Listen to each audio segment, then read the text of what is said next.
안녕하세요. 오늘 딥다이브에 오신 여러분 환영합니다.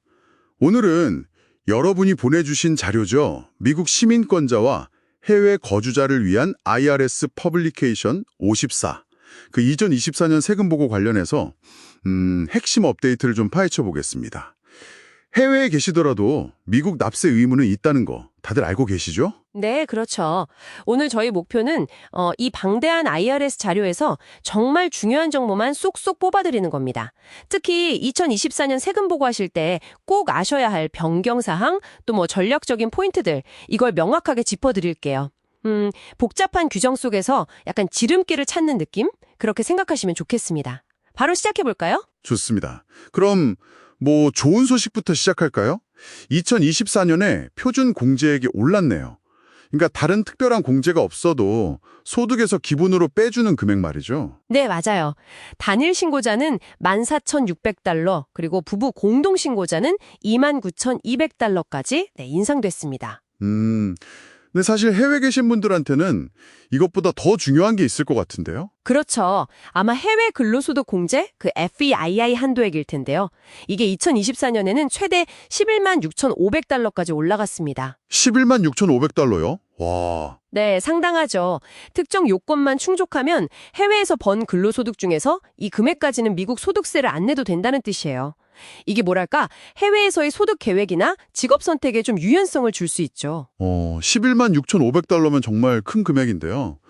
근데 이게 그냥 자동으로 적용되는 건 아니죠? 주의할 점 같은 건 없나요? 네, 맞습니다. 가장 큰 함정이라면 역시 이걸 받으려면 폼 255, 이걸 통해서 반드시 신청을 해야 한다는 점. 그리고 한 번 선택하면 이걸 철회하기 전까지는 계속 적용된다는 점도 중요하고요. 아, 신청해야 하는 거군요. 네. 더 중요한 건 뭐냐면 이 FIE로 공제받은 소득 있잖아요.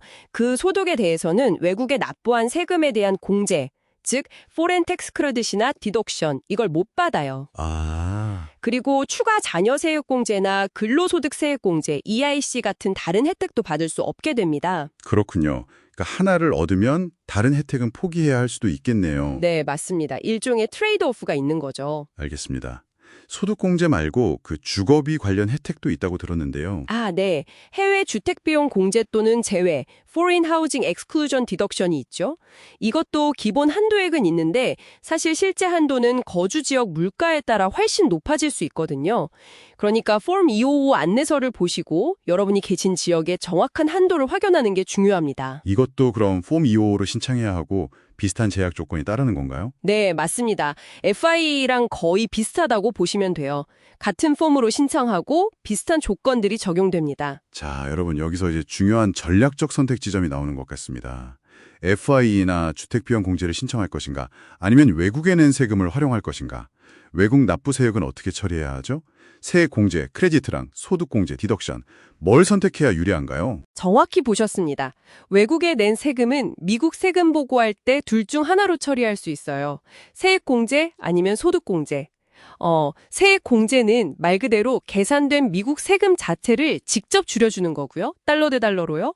소득 공제는 과세 대상 소득, 즉 세금 매기는 기준 금액을 줄여주는 방식입니다. 그럼 보통은 세금 자체를 깎아주는 세액 공제가 더 유리하겠네요? 네, 일반적으로는 그렇죠. 세액 공제가 더 유리한 경우가 많습니다. 근데 항상 그런 건 아니다. 꼭 그렇지만은 않습니다. 여기서 이제 가장 중요하고 또 많은 분들이 좀 헷갈려 하시는 부분인데요. 아까 말씀드렸듯이 FI나 주택비용 공제로 미국 과세 대상에서 제외된 소득 있잖아요. 그 소득에 대해서 외국에 납부한 세금은 미국에서 세액 공제든 소득 공제든 받을 수가 없습니다. 아, 이중 혜택 금지 원칙이군요? 네, 바로 그거죠.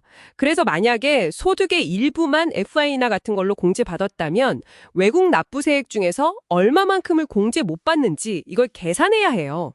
이게 폼 116 세액공제 신청할 때 쓰는 서식인데 여기서 계산하게 되고요. 조금 복잡할 수 있습니다. 네, 이해했습니다.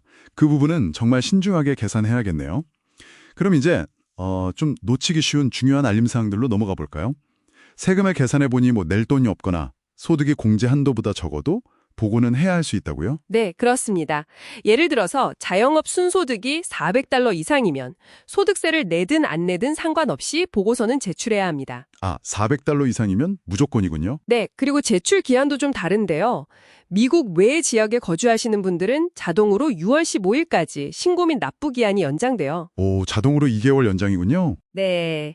근데 만약 시간이 더 필요하다면 폼 4868 이걸 내면 10월 15일까지 신고 기한을 연장할 수 있습니다. 다만 납부 기한은 연장되지 않으니까 그건 주의하셔야 하고요. 아, 신고만 연장되는 거군요. 납부는 6월 15일까지. 그렇죠.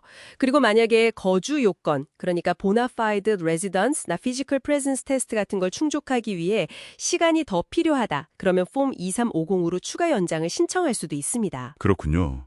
세금 보고서 말고 또 다른 중요한 보고 의무도 있다고 하셨죠? 이건 정말 놓치기 쉬울 것 같은데요? 네, 맞습니다. 이게 또 중요하죠. 해외 금융계좌 보고 의무인데요. 크게 두 가지를 기억하셔야 합니다. 첫째는 FBAR이라고 부르는 건데요. Fins and Form Pansil 14입니다. 모든 해외 금융계좌 잔액을 합쳐서 연중에 단 하루라도 $10,000를 넘은 적이 있다면 세금 보고와는 별도로 재무부사나 핀센에 온라인으로 이걸 제출해야 해요. 아, 세금 보고란 별개로 재무부에 내는 거군요. 네. 둘째는 폼 8938인데요. 이건 특정 해외 금융 자산 가치가 일정 기준액을 넘으면 세금 보고서에 첨부해서 IRS에 내는 겁니다. 계좌뿐 아니라 주식, 펀드 같은 것도 포함될 수 있고요. FBAR이랑 폼 8938, 이 두 가지는 기준 금액 넘으면 꼭 챙겨야겠네요. 벌금이 크다고 들었습니다. 네, 맞습니다. 벌금이 상당하니까 반드시 확인하셔야 합니다. 자, 오늘 팁다이브에서는 IRS 퍼블리케이션 54의 2024년 업데이트 내용, 특히 해외 거주자분들께 중요한 FIEI 및 주택비용 공제 한도 인상 소식, 그리고 외국 납부세액 처리할 때의 핵심 원칙이죠. 공제제외 소득과의 관계, 또 간과하기 쉬운 세금 보고서 제출 의무, 그리고 FBAR과 폼 8938 보고 요건까지 중점적으로 살펴봤습니다. 네, 오늘 다룬 내용들이 꽤 복잡하게 느껴지실 수 있습니다. 특히 FIEI나 주택비용 공제를 신청할지 말지, 또 외국 납부세액 공제를 어떻게 활용할지 이런 전략적인 선택과 여러 보고 의무들은 개인 상황에 맞춰서 신중하게 접근하시는 게 중요합니다. 네, 오늘 저희가 나눈 이야기들이 여러분의 2024년 세금 보고 준비에 좀 실질적인 통찰과 도움을 드렸기를 바랍니다. 마지막으로 이런 질문을 한번 던져보고 싶네요. 매년 이렇게 바뀌는 어찌 보면 좀 복잡한 미국 세금 규정을 따라가는 것이 여러분의 해외 생활에서의 어떤 재정 관리나 더 나아가서는 장기적인 거주 계획에 어떤 영향을 주고 있다고 생각하시나요? 어쩌면 이 세금 규정이 단순히 지켜야 할 의무를 넘어서서 삶의 중요한 결정 요소가 되고 있는 건 아닐까 하는 생각도 듭니다. 상당히 생각해 볼 만한 질문이네요. 필요하다면 전문가와 상담해보는 것도 좋은 선택일 겁니다. 다음 딥다이브에서 더 유익한 정보로 찾아뵙겠습니다.